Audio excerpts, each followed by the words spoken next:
नमस्कार, जय जय श्री राधे। दोस्तों, आज मैं बात करूंगा कुंभ राशि वालों की।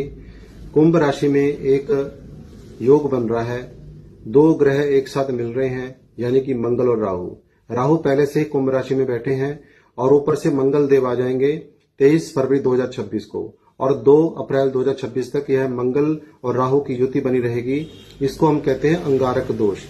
तो दोस्तों, जितने भी कुंभ राशि वाले हैं उनको सतर्क रहना पड़ेगा। सबसे पहली चीज, किस चीज में सतर्क रहना पड़ेगा?